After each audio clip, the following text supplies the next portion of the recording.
טוב, אני לוקחת, השיעור הזה הוא מחובות הלבבות של רבנו בחיי, זה הבסיס של השיעור.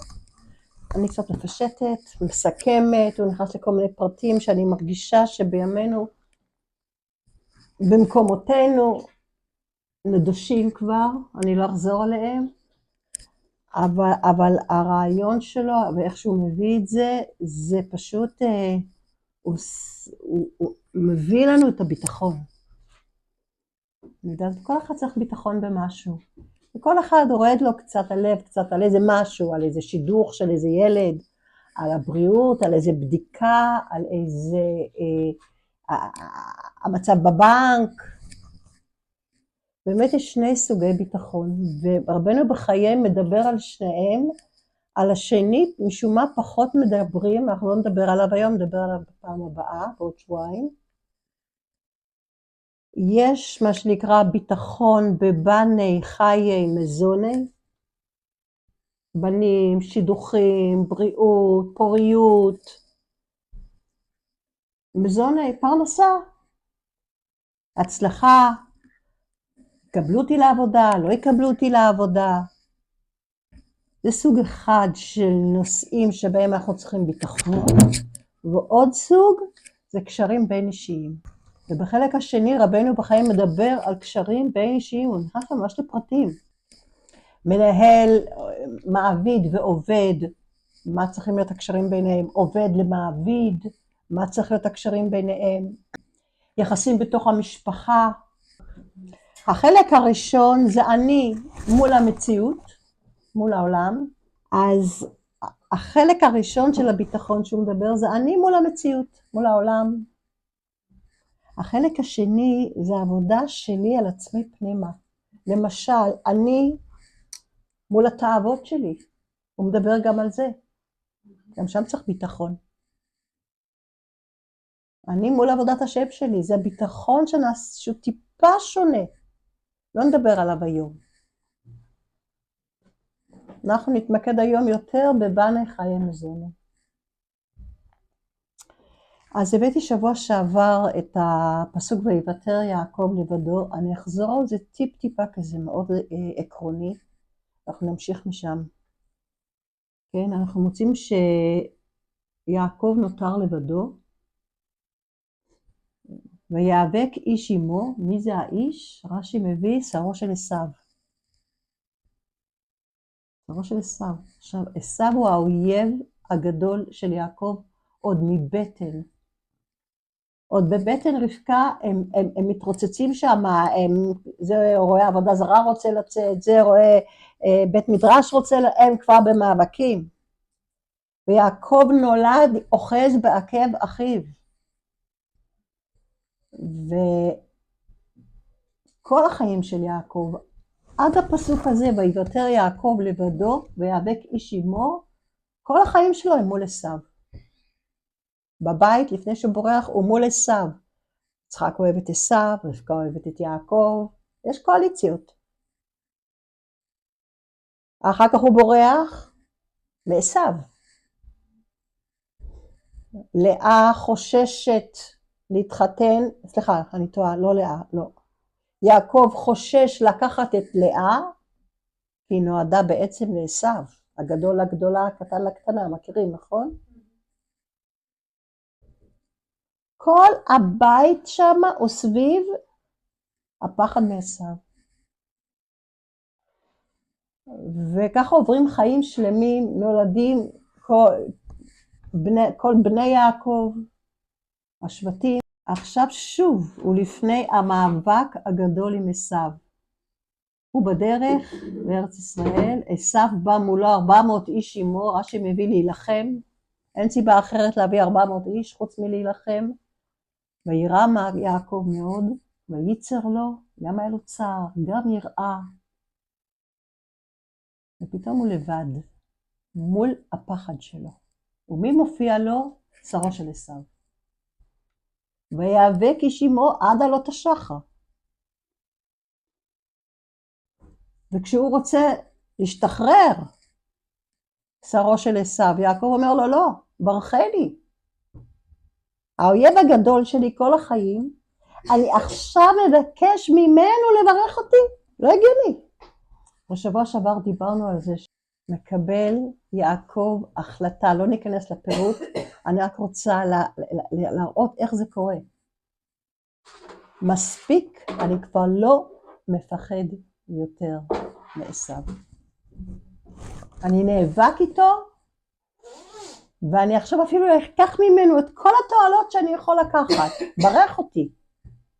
ושם הופך יעקב לישראל. הוא מקבל איזו התעלות עם יעקב, זה יוד, עקב, זה מי שאוחז כל החיים שלו בעקב אחיו, נתק. ועכשיו אני ישראל, אני רק בוטח בהשם, ישר אל. אותיות ישראל. זה אותיות של האבות ואמהות. והפלא ופלא, מאותו פסוק ואילך נעלם עשיו, הוא לא חוזר יותר, הוא לא מוזכר יותר, עד לאחרית הימים. הוא נעלם מהחיים של יעקב, לגמרי. כלומר, כשבן אדם מקבל החלטה, לא עוד, אני יותר לא מפחד ממנו. משהו קורה במציאות. יש איזה רגע בחיים שבן אדם אומר, די, עד כאן. אני לא אתן יותר לדבר הזה לנהל אותי. זה קורה ברגע. בשנייה אחת, בסייעתא דשמיא. או שזה שובר, או שזה כבר... נכון, אוקיי, אנחנו נראה את השלבים, איך זה קורה, אבל זה החלטה שכלית. זה החלטה. זה החלטה במוח, זה לא איזה רגש פתאום שתופס אותי, אני פתאום באיזושהי אמונה גדולה. בטח זה קשור לאמונה, זה קשור לאמונה. אבל יש איזה רגע שאני אומר, זה יותר לא ינהל אותי, אני בעל הבית, אני הבוחר, אני הרבה יותר נעלה מזה. אני מקבל על עצמי החלטה בהסכמה מלאה, לעולם לא עוד. נקודה. זה קורה ברגע, בשנייה. אבל הוא נאבק איתו. יש, נכון, ולכן הפירוש הזה, אני לא אחזור עכשיו על השיעור שעבר, אבל לכן הפירוש הזה באמת אומר, ויאבק, מי היה שם? כתוב שיעקב היה לבדו, מאיפה מגיע איש פתאום? זה מאבק בתוך יעקב, הוא עכשיו נאבק עם עצמו, אני ממשיך עם הפחד הזה או לא? וזה לא משנה שבפועל הוא תכנן והמשיך, גם דורון, גם מלחמה, גם תפילה, מה שצריך לעשות הוא עושה. אותם דברים הוא עושה. אבל ממקום חדש, ממקום פנימי אחר לגמרי. זה קורה ברגע. אצל רובנו. זה נורא מעניין היום, כל השיטות, מה הן אומרות, אתה רוצה להיות עשיר? תגיד לעצמך 1,000,000 פעם ביום, אני עשיר, אני עשיר, אני עשיר, אני עשיר, אני עשיר, חשוב טוב, יהיה טוב, נכון? אז ככה, זה לא עובד. עובדה, זה לא עובד. יש מחקרים שזה אפילו עושה להפך, למה? כי מרוב שאני אומר לעצמי שאני עשיר ואני מדמיין את זה, ואני כבר חי את זה, אז למה לעבוד קשה? כבר יש לי את זה. זה מרפא ידיים, ואנשים יורדים מההשתדלות. אני ממילא אני אהיה עשיר. אני בטוח, נכון? אז זו טעות. ההשתדלות היא הכרחית.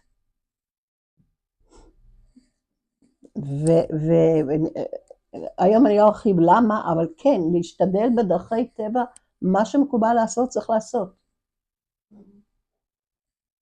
אבל זה לא מנטרות, זה לא מקום של מנטרות. זה לא מקום של תגיד תודה 0.5 שעה ביום. אני עומד בחוץ ואני מסתכל על השמיים ואומר תודה, תודה, תודה. לא, זה לא עובד. מה זה מלמד כל השיטות האלה? שאני כל כך במלחמה עם עצמי, שאני מנסה לשכנע את עצמי במשהו שאני לא שם באמת. ופה זה לא עובד ככה. ביטחון אמיתי לא עובד ככה. זה פתאום איזה אסימון שנופל ברגע, ואין ויכוח, ואין הצהרות, ואין רעש. אדרבה, מי שכל הזמן אומר, אני בטוח, אני בביטחון, לא יודעת. זה פשוט איזה שקט, וממשיכים הלאה. זה משהו בכלל מאוד מאוד פרטי, זה ביני לבין הקדוש ברוך הוא. אין לי שום צורך לבדוק את זה. זה פשוט כל כך חלק ממני, זה אני וגמרנו. אז זה אמיתי.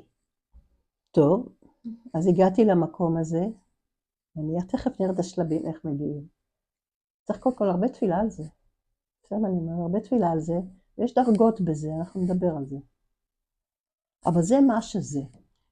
הביטחון זה מקום שכלי, זה לא מקום רגשי. ממילא הרגש יצטרף, ולאט לאט גם כן, אבל המקום השכלי הזה עובד הרבה יותר מהר, הוא המקום שיכול בבת אחת לעבוד. רגש זה דבר שמתפתח, שעולה, שיורד, יום אני מרגיש, יום אני לא מרגיש. והרגש גובר על השכל בדרך כלל, יש לו... אז נכון, הרגש גובר על השכל, אבל כל ספר התניא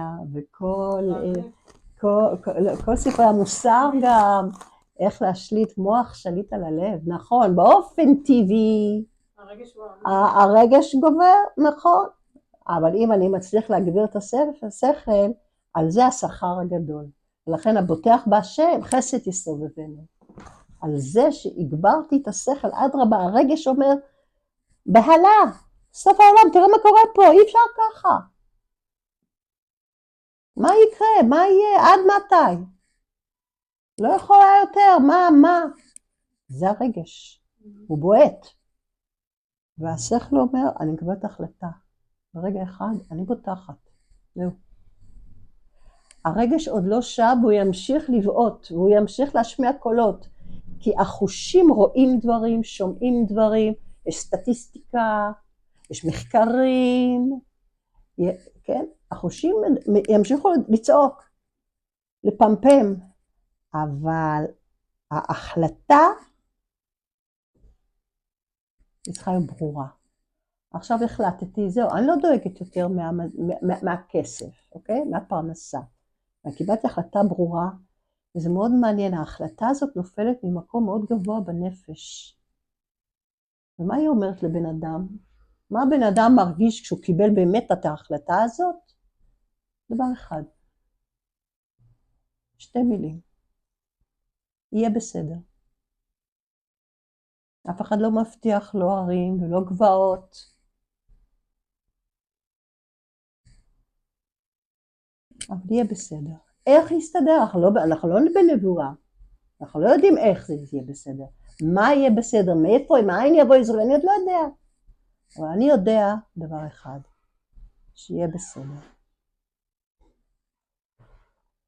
התחושה העמוקה הזאת של דברים יסתדרו. מפה משם הדברים יסתדרו בוודאות. זה בא מההחלטה הזאת. כי ברגע שאני מקבלת את ההחלטה מהמקום הזה בשכל, אני עולה טפח. אני עולה למקום חדש, מקום נשמתי. ושם הנשמה משדרת לי מהמקום היותר גבוה, לא מהמקום של זמן ומקום ואירועים וסטטיסטיקות וכל מיני הוכחות שליליות וכל ההוכחות נכונות. אבל עובדה, יש הרבה אנשים שזה לא עבד להם.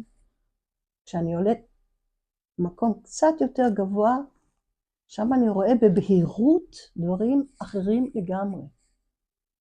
והנשמה משדרת לי למקום הזה, יהיה בסדר. איך קורא לזה רבינו בחיי? מנוחת נפש הבוטח. זה לא הצהרות גדולות, זה לא אורות, זה משהו שקט. מנוחת נפש הבוטח. לא לדאוג, יהיה בסדר. זה הכל. זה כל מה שזה. ואז אחרי שאני מרגיעה את עצמי, שיהיה בסדר, מה קורה? מגיע טלפון ממנהל הבנק.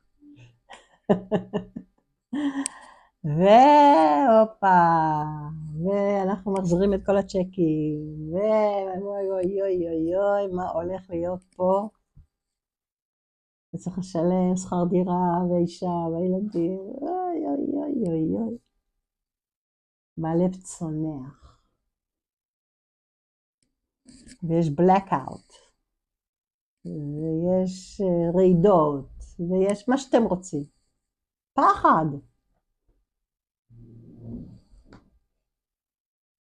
אז שנייה אחת לשהות בזה, גם יעקב, דיברנו על זה שבוע שעבר, וייצר לו, וירא יעקב, והבאנו את האברבנאל, שכל עניין הביטחון הוא רק למי שמפחד. אם מישהו לא מפחד, אז על מה השכר שהוא פותח? אלה שלא מפחדים, זה לא קונץ בכלל, עליהם אנחנו לא מדברים, כולנו מפחדים. אין מי שלא מפחד.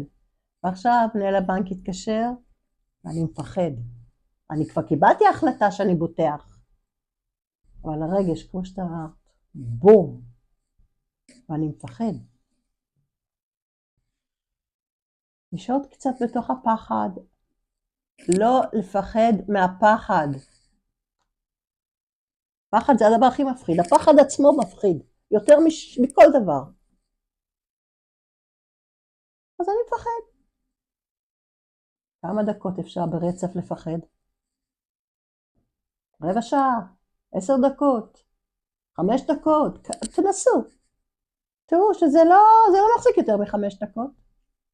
עכשיו אני יכול להזין במחשבות שלי את הפחד עוד פעם, אופה. אני אצרף לרגש את המחשבה שתזין עוד יותר, אני יכול להתמוטט. זה כבר חרדה. זה כבר חרדה. אני יכול פשוט לתת לעצמי, אוקיי, אני מפחד עכשיו. אני קיבלתי מכה רצינית עכשיו. לקחת אוויר ולהגיד, אני עוד פעם מקבל את ההחלטה. נפלתי, קמתי. עכשיו קיבלתי כבר את ההחלטה פעם. וכל פעם שאני מקבל את ההחלטה הזאת, מהמקום השכלי הגבוה הזה, שאני בוטח בהשם וזהו, ואני לא פטור מכל המאמצים שבעולם לפתור את הבעיה. לא קשור. במקביל. ברגע שאני מקבל את ההחלטה פעם אחת, סללתי את הדרך. נכון, הדרך עוד לא סלולה מאוד, עוד אין שם איזה כביש אספלט, זה סך הכל דרך שדרכו בה פעם, אבל מי שיבוא אחר כך וידרוך עוד פעם, זה כבר קצת יותר קל. פעם השנייה לקבל את ההחלטה, זה קצת יותר קל. ואם נפלתי עוד פעם לקבל את ההחלטה. ולאט לאט זה הופך להיות קניין בנפש. וסבלנות, וסבלנות, וסבלנות, ועוד פעם סבלנות. ואם אני כל פעם מסתובב לאחור, נו, אני בטחתי, איפה השפע? איפה התוצאות? זה לא עובד ככה. הקדוש ברוך הוא ינסה אותנו עוד פעם ועוד פעם, עד שבאמת, תראו, הוא מרחם גדול, הוא לא מבקש מאיתנו את כל 100% של הביטחון. אני תכף נקרא את שלבי הביטחון, אוקיי. יש איזה שלב שזה באמת לצדיקים. אבל גם אם אנחנו רק עושים את העבודה, הוא כבר מפרגן לנו. ועם סבלנות ועוד קצת סבלנות ועוד קצת סבלנות, בסוף השפע שמגיע הוא פי 1000. וככה זה עובד. תראו כמה אנשים היו על הקרשים, בפשיטות רגל, ובבת אחת נהיו מיליונרים. יש הרבה כאלה. זה בא מפה לפה. כי הם החזיקו.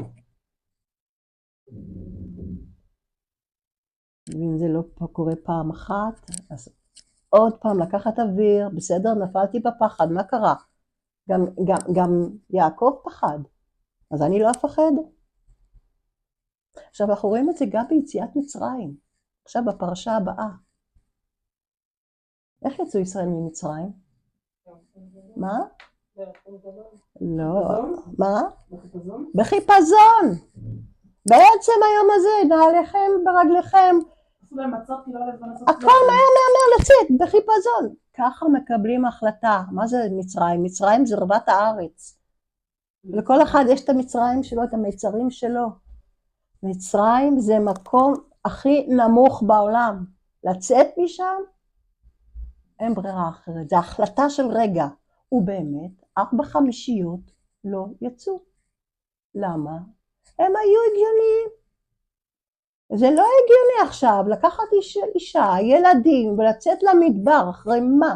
אחרי מי? אחר כך הם חזרו, הם אמרו, זכרנו את הדגה ואת הקישואים.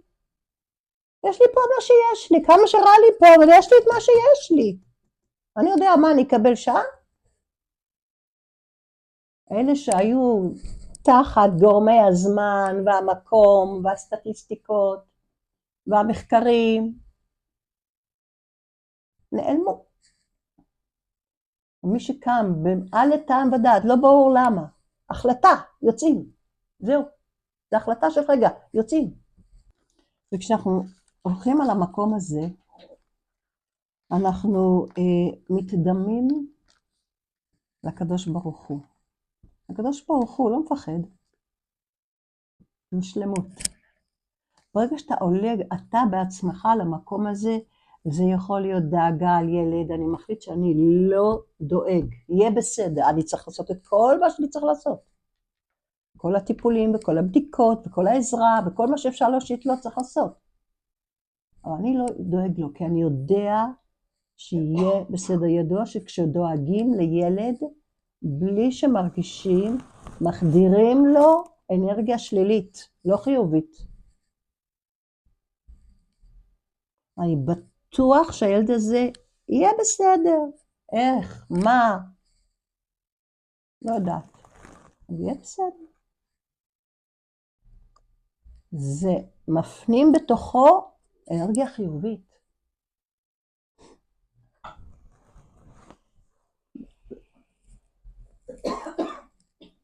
עכשיו, כשהשפע מגיע, זה לא נס. זה לא נס. זה פשוט הכללים של הקדוש ברוך הוא, כללי הטבע עצמם. שהשלם נמשך אל השלמות, והחסר נמשך אל החסר. וכשאנחנו ממקום של שלמות, אנחנו מושכים אלינו שפע. מסתכלים מסביב, רואים את זה. כן, יש ניסיונות, וזה לא מיידי, וזה לוקח זמן. לא לבדוק כל 5 דקות, זה מגיע, זה מגיע, הנה, אמרתי לכם שזה לא יקרה. אמרתי לכם, זה לא יעבוד לי. ההחלטה היא צריכה להיות החלטה אמיתית, זאת אומרת, גם אם יעבוד לי וגם אם לא יעבוד לי. אני הולכת להיות במקום הנכון. אני בוטחת בהשם, אני ממשיכה להיות מלכה. לא כדי לקבל משהו, כי אני מלכה, נקודה. והרבה פעמים אנחנו רואים אנשים שמדברים ביטחון, מתנהגים ביטחון, ואפילו יש להם די ביטחון באמת, ובכל זאת הם יגידו, וזה לא קורה לי שום דבר. וכאן בביטחון צריך לדעת, אני כל זה מביאה מרבנו בחיים. זה לא שלי פה כלום. גם הדוגמאות הן שלו. רוב הדוגמאות שלו הן באמת מעולם הפרנסה. אבל בחצי השני של הספר הוא כבר מדבר על הדברים שדיברת עליהם מקודם, בקשרים בין אישיים. אז אני הולכת עם הסדר שלו. והוא גם כותב, ביטחון זה כמו שמקדשים אישה. אין חצי מקודשת, חצי לא מקודשת. כשמקדשים אישה, כשאישה היא מקודשת, שום גורם זר לא ייכנס ביניהם. יש שם משהו בלעדי. זה הביטחון. זה משהו בלעדי ביני לבין הקדוש ברוך הוא. זה הסכם שיש לי איתו, זה הביטחון שלי בו, לא משנה מה, וזה בלעדי, וברגע שאני בעצם בתוך דוחי, בוטח גם על הבוס, שילתן לי העלאה בשכר. נכון, אני בוטח בהשם, אני יודע שהכל מהשם, אבל בתוך תוכי, כשהבוס קצת לא העיר אליי פנים, אני הייתי מוטרד. וזה נורמלי, וזה בסדר. שוב, הנפילות הן בסדר. למה הן בסדר? הן טובות, כי הן אומרות לי, באמת, איפה אני? וואו, זה עשה לי מצב רוח לא טוב שהבוס לא חייך אליי הבוקר. יכול להיות שהוא רב עם אשתו, אני יודעת מה. אבל הוא אומר, רגע, מה? הוא לא מסתכל עליי בעין טובה כבר? מה, הכיסא שלי כבר מתערער פה? ואני כבר לחוץ? רגע אחד, לקחת אוויר, אני בוטח בהשם. שכל. זהו. ברגע אבל שיש באמת עוד איזשהו גורם שאני נסמך עליו, הביטחון הוא כבר לא בלעדי. רק חסר משהו בביטחון.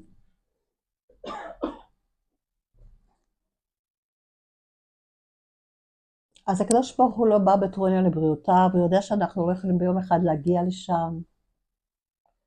אבל את העבודה אנחנו צריכים לעשות.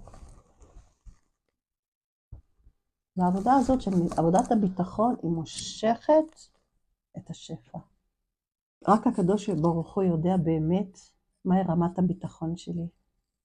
אף אחד חוץ ממנו לא יודע. לפעמים גם אני חושב שיש לי ביטחון, זה עוד לא ביטחון. כי הדוד מאמריקה שולח צ'קים, אז אני בטוח.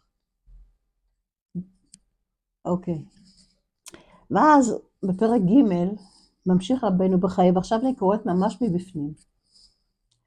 הסיבות והאמצעים גלויים ונסתרים, המשתלשלים זה מזה, או זה לפני זה, או זה על יד זה. כולם פועלים לביצוע מה שגזר הווייתו והתגלותו בעזר השם על כך. ודוגמה לסיבות קרובות או רחוקות היא הוצאת המים מן הבאר. תכף אני אסביר. אולי אני אגיד את זה במילים שלי.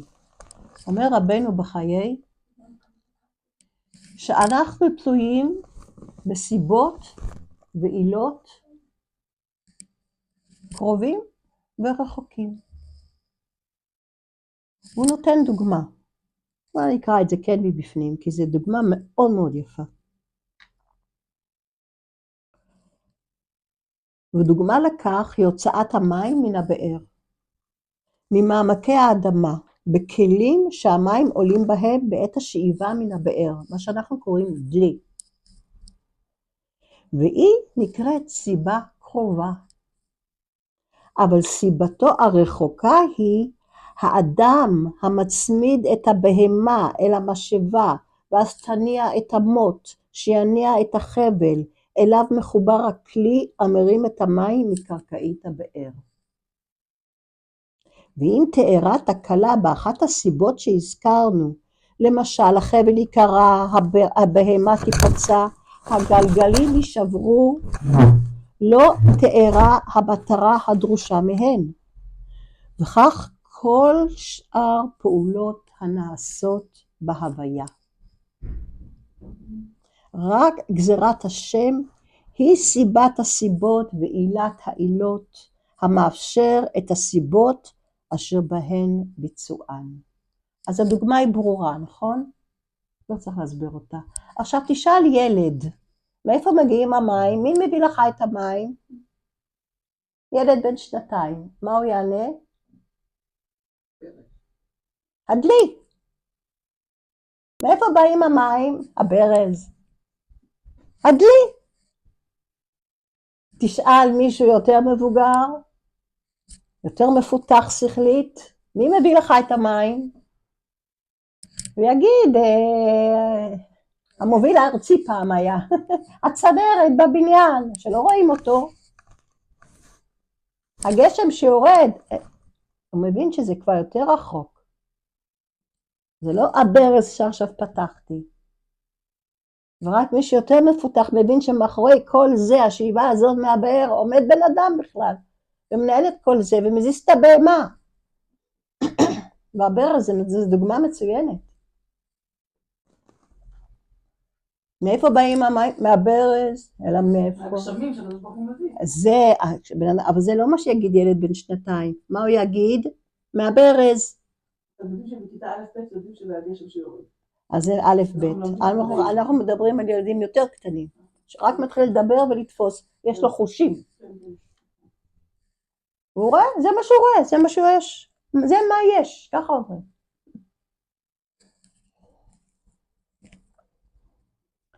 ואז ממשיך רבנו בחיי. עכשיו אני ממשיכה לקרוא. ומה הם הגורמים, הוא מונה את הגורמים שמחלישים את הביטחון, ואחד הגורמים המרכזיים הוא נטייתו של האדם אל הסיבות הקרובות, המיידיות, מה שהחושים קולטים מיד. מחקרית עכשיו, אני יכולה להגיד, שהחושים, על פי מחקרים, פחות מ1% מהאפשרויות האינסופיות שיש בבריאה. בן אדם אומר, מאין יבוא ישראל, סליחה, הכל, אין, זה לא יעבוד, אין. מאיפה אני אשלם? תגידו לי, אני שומעת את זה הרבה בטיפולים. מאיפה אני אשלם עכשיו את השכר דירה? בבקשה, תגידו לי, מאיפה? בן אדם קולט בחושים פחות מ1% מהאפשרויות בנושא שלו, שיש באמת במציאות. אז שלא לדבר על אלוקות ועל האין סוף, אין ארוך שיש לקדוש ברוך הוא, שבכוחו הכל, ולשנות את הכל, ולסדר את הכל, וסיבות ועילות שאנחנו לא רואים פה כרגע, הגלגלים מתגלגלים, אנחנו לא יודעים.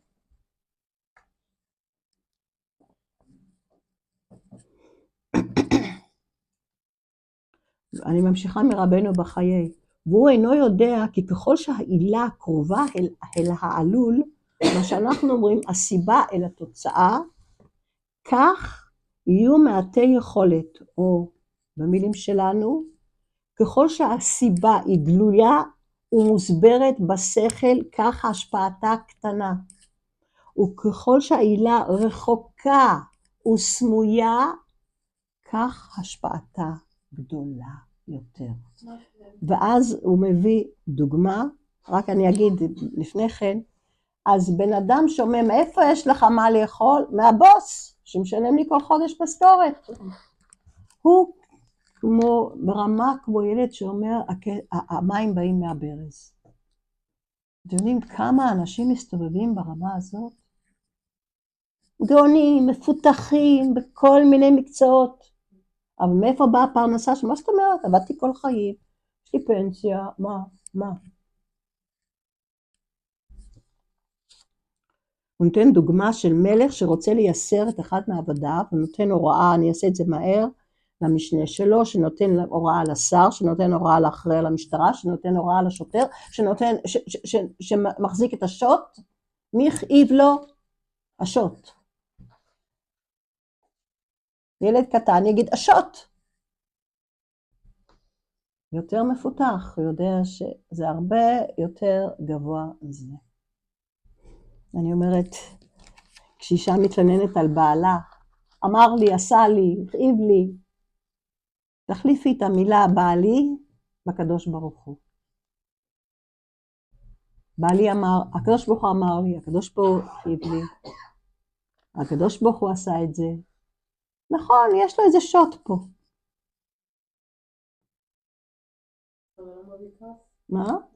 מה, כעס על הקדוש ברוך הוא? בואי נראה את שלבי הביטחון, בואי נראה. נכון, וזה בסדר. ברגע שהוא מכוון את זה להשם זה בסדר, וזה כואב, כן. אנא השם, אתה עושה לי את זה. הוא יכול נכון, למה אתה עושה לי את זה? בוא נחשוב.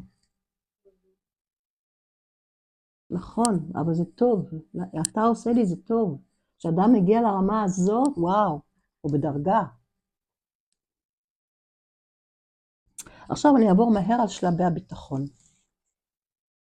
שוב, אני לוקחת את זה מהפרק האחרון של רבינו בחיים.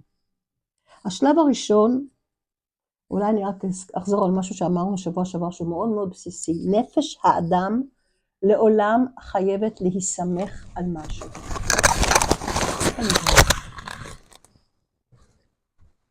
אנחנו לעולם נסמוך על משהו, או על הבוס, או על הרופא, או על הבעל, או על אמא שלי, או על אבא שלי, או על הדוד באמריקה, או על לא יודעת, או על הקדוש ברוך הוא. אבל לעולם אנחנו נסמוך על מישהו בכל שלב בחיים, בכל מציאות. אני סומך על הפנסיה שאני אקבל, אני סומך על החשבון שיש לי בבא, אני סומך על... לעולם אדם נסמך על משהו. כשהקרקע נשמטת, וואי, הוא חייב לתפוס משהו. אז איך זה מתחיל? ילד קטן, כך כתוב, אני קוראת מרבנו בחיי, כי הנער בראשית דרכו בוטח על שדי אמו, שנאמר, מבטיחי על שדי אמי, כתוב בתהילים. הוא אפילו לא רואה את אמא. בשלב ראשון התפתחותי, אני לא יודעת, גיל 3 חודשים אולי, 4, כמה חודשים, הוא אפילו לא יודע שיש פה אישיות של אמא מאחורי השד. הוא רואה את השד, הוא רואה את המקור הכי ראשוני להשפעה. והוא בטוח, הוא רואה את השד, הוא מריח את השד, הוא כבר רגוע. זה כנגד, טוב, אני אדלג על זה קצת, זה כנגד ספירת היסוד. אולי בכל זאת אני אראה לכם את זה. היסוד, רק תראו שזה עולה, היסוד היא פה. המלכות זה אני, המלכות זה אני, האדם, הבוטח, או לא בוטח. זה המלכות, זה ההופעה בפועל. היסוד זה שדי אמי. אני הבוטחת. על מה אני בוטחת? על שדי אמי. על הברז. שלב הבא. כגמול עלי אמו. ההסמכות היא כבר דרגה קצת יותר גבוהה.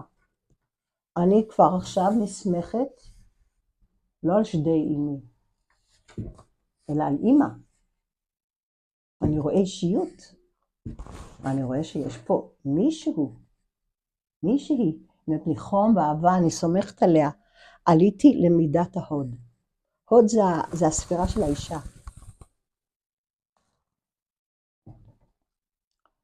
זו עדיין חוויה טבעית.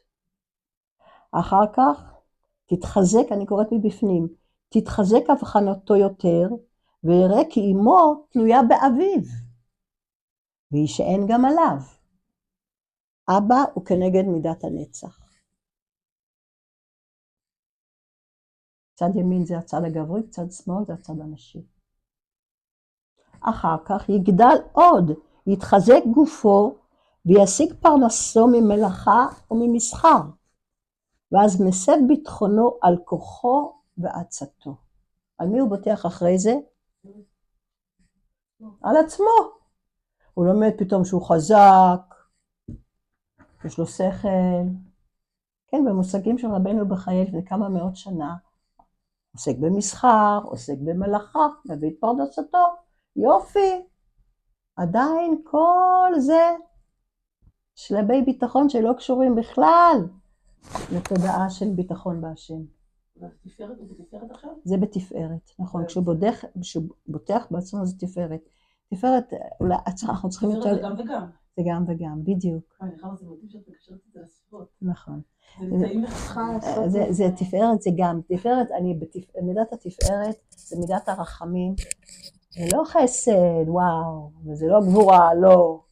זה גם וגם. מה יש לי? איזה כישרונות? מה אין לי? בודק את עצמי וסומך על מה שיש לי. זה מידת התפארת. ואני ממשיכה. וכבר אמרו כי היצאה. אני ממשיכה לקרוא עכשיו עדיין לגבי התפארת שהוא סומך על עצמו. וכבר אמרו כי היה צדיק שהיה לו שכן שהתפרנס מכתיבה. שאל לו הצדיק, היאך מצבך? ענה שטוב, כל עוד יעדיי בריאות. בעורבו של אותו יום יבשה ידו, השתתקה, ולא כתב בה שאר ימיו. עונש מהקדוש ברוך הוא. שמחת על הידיים שלך? הנה.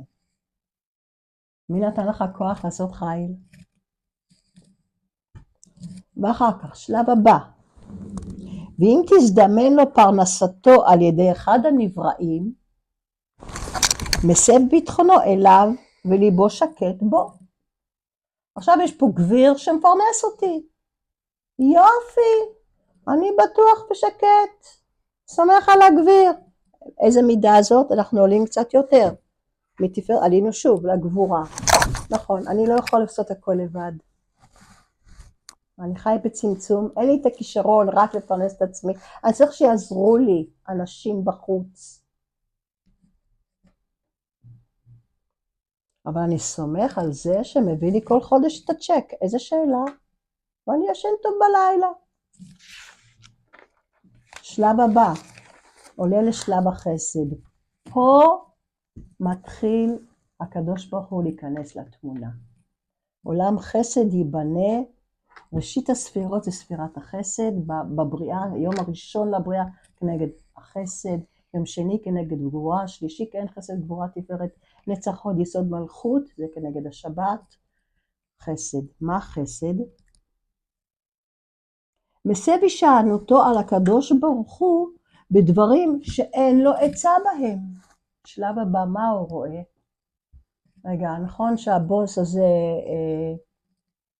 נתן לי כל חודש צ'קר, מה לעשות? פשט את הרגל, ואני לא מוצא עכשיו עבודה. מה אני אבוא עזרי? אני לא יודע מה לעשות, לא מוצא. עשיתי הכל, לא מוצא. או לפעמים זה בבעיה אחרת, לא בפרנסה.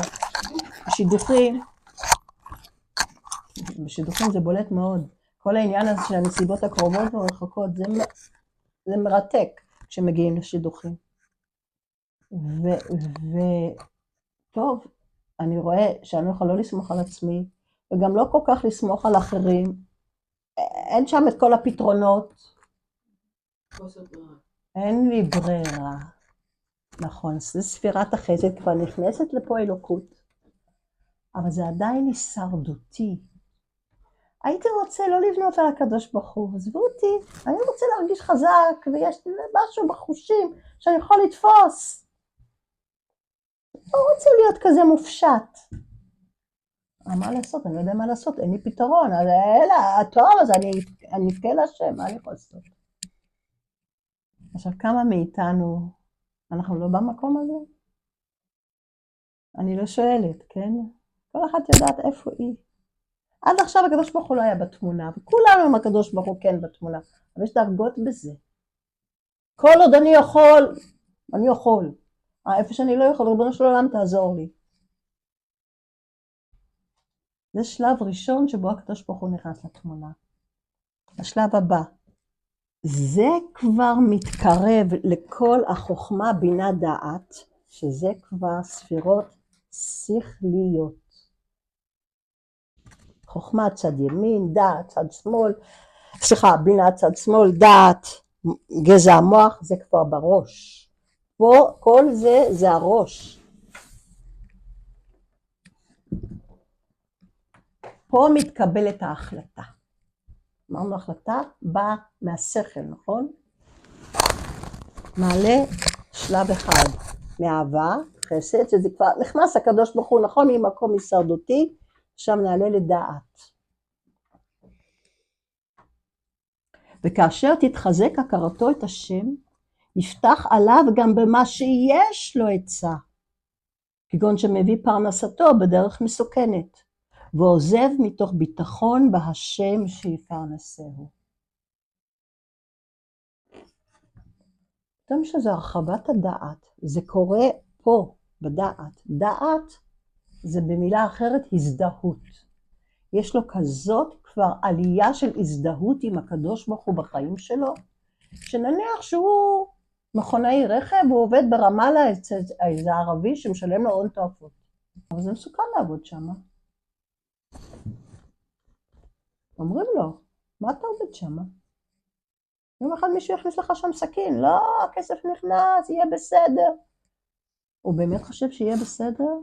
או שהוא מפחד לעזוב, כי הוא כבול. הוא כבול לגורמי הטבע, הוא כבול, זה מה יש לי, אני לא רוצה לעזוב, מפחד. מי שיש לו דעת אלוקים, הזדהות היא ברגע אחד. זה לא לטובתי לעבוד שם. לא לזה התכוון הקדוש ברוך הוא, והוא מסוגל לעזוב מתוך ביטחון שיהיה בסדר. נמצא משהו אחר. זה לא שאין לו מה לאכול. זה לא ממקום הישרדותי. אבל הוא לא יחזיק במקום שהוא לא טוב, זה בדיוק הדוגמה שמביא רבנו בחיי. הוא לא יחזיק במקום שלא מתאים לו, כי הוא מפחד לעזוב. הוא כבר לא מפחד. אם זה באמת לא בשבילי, אם זו עבודה שהיא לא מתאימה לי, אני אבטח בהשם שיביא לי מה שמתאים לי. עכשיו זה לא אומר שאנחנו יכולים להתפנק פה, וכל יום לעבור עבודה. זאת לא הכוונה. אבל יש דברים מובהקים. יש איזו הזדהות שיהיה בסדר. המשפט הזה שאמרתי קודם, יהיה בסדר.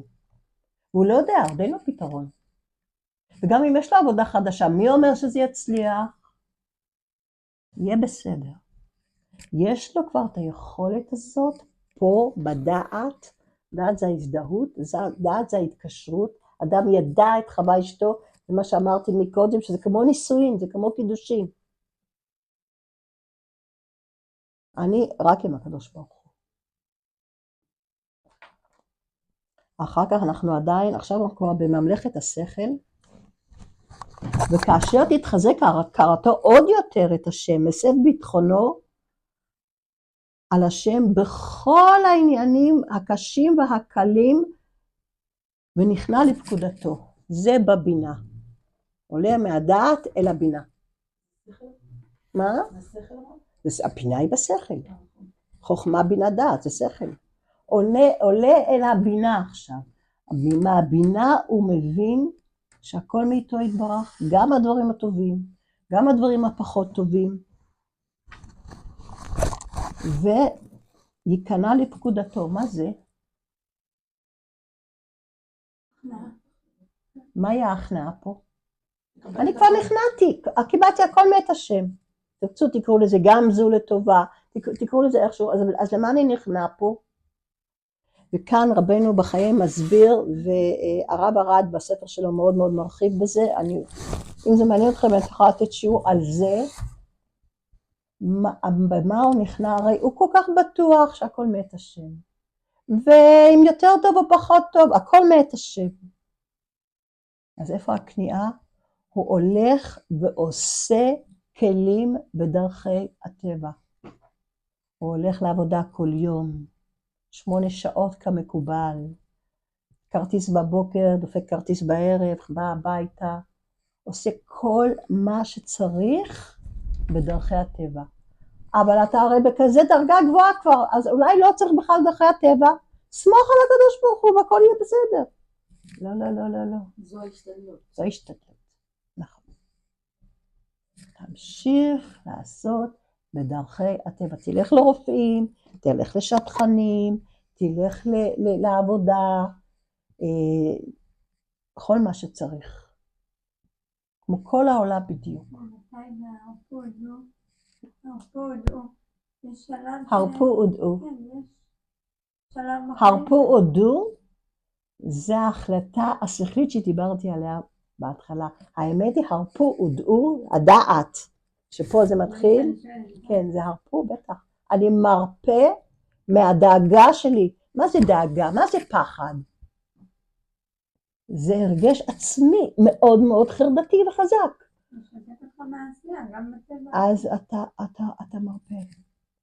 אני אשליך על השם יאהבך והוא יכלכלך, וזה לא רק בפרנסה, זה בלמצוא דירה, זה בלמצוא שידוך, בריאות, הכל.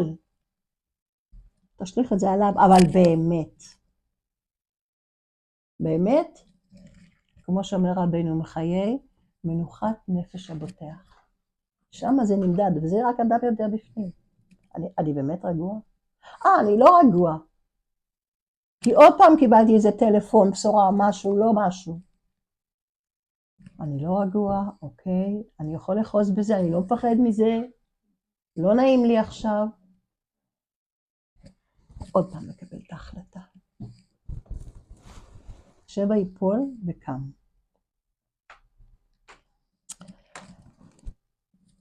אז זה הבינה. עכשיו, יש לנו עוד את החוכמה ואת הכתר. אלה כבר שתי דרגות, אני אביא אותם. והלוואי עלינו, מה אני יכולה להגיד? עד כאן כל אחת יכולה למצוא את עצמה. איפשהו. כל אחת יודעת. יכול להיות בנושא אחד, אני 10 בכתר. נושא אחר, וואו, יש לי עבודה. יכול להיות יום ככה ויום ככה. זו המלכות, היא לא יציבה. איך אומר דוד המלך, המלכות? גליך ומשבריך עליי עברו. זה גלים, עולים ויורדים, אנחנו כל הזמן. זה הביטחון, זה לא פלטה. אבל כל פעם שהתגברתי והחלטתי החלטה אמיתית, עשיתי עוד צעדים שם לשביל הזה, עד שבסוף זה פשוט, אני הופך להיות כזה לאט לאט. זה עבודה כל החיים. אז אני אקרא ברצף את שתי הדרגות הבאות, וכאשר תתחזק הכרתו עוד יותר את השם, מסב ביטחונו על השם בכל, זה קראנו, סליחה, זה בינה, אני ממשיכה, מקבל ברצון כל מה שגזר עליו השם, וישמח בכל מה שיעשה בו, ולא יחפוץ להיות שלא כפי שהוא, בכל ענייני העולם, כפי שאמר אחד הבוטחים, מעולם לא השכמתי במצב מסוים, והתאוויתי לזולתו. מה שנקרא שיוויתי השם לנגדי, הכל שווה אצלי.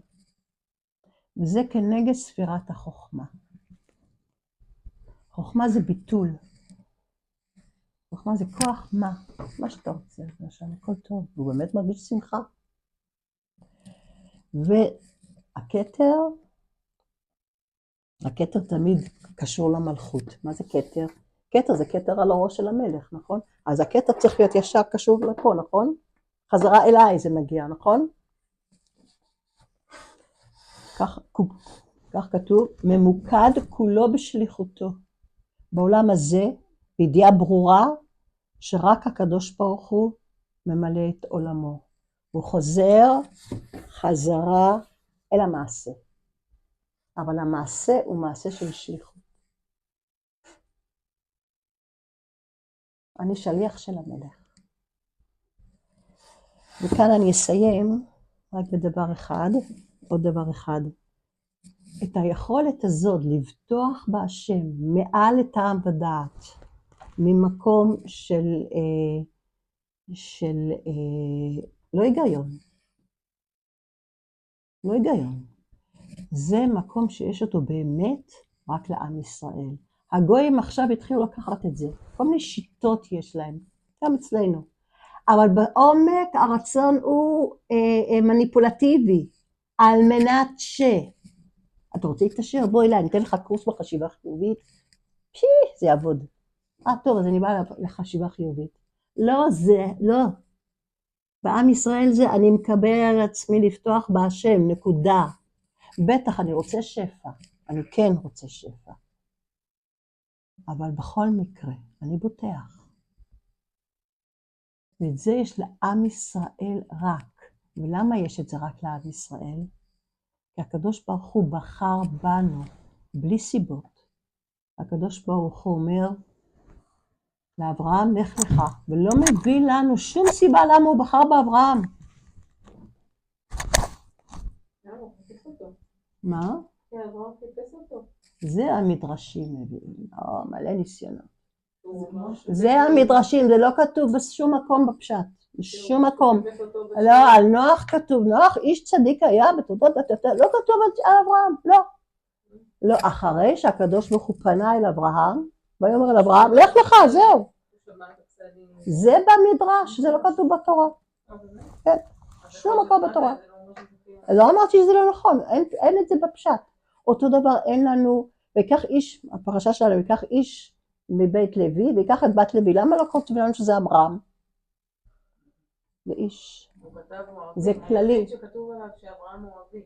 זה בהמשך, אחרי כל ההבטחות והניסיונות, אבל בהתחלה כשהוא בוחר בו עוד לא אמר כלום. לך לך, זהו. פרשת לך לך מתחילה עם לך לך. ולמה? ללמד אותנו, גם כשאנחנו בלי גילויים, כאילו לא מגיע לנו כבר כלום. לאן הידרדרנו? אין לנו שום גילוי. שום דבר, לכאורה אין שום דבר טוב. רק שנייה כאן, מה? כמו אהבת אב לבנו שהיא לא תלויה. נכון, אפשר להגיד, כן, בהחלט, נכון. והקדוש ברוך הוא בחר בנו, למה? ככה זה ראשי תיבות, כתר כל הכתרים מפה, זה לא בגלל זה, לא אנחנו לא יפים, ואנחנו לא חמודים, ואנחנו לא יראי שמיים, כל הדברים אנחנו יודעים גם לא להיות. ובכל זאת הוא בחר בנו, מעל את העבודה. מהמקום הזה לנו יש את הכוח, רק לנו, לבחור בו, גם כששום דבר לא הולך, וכשאני לא רואה שום פתרון, ונראה לי שמה זה, כל החיים שלי מתמוטטים עכשיו, הכל מתפרק, אני שוב בוחר בו, לפתוח בו. ושם הישועות הכי גדולות שנזכה, גם אנחנו, בכלל ישראל, בשורות טובות.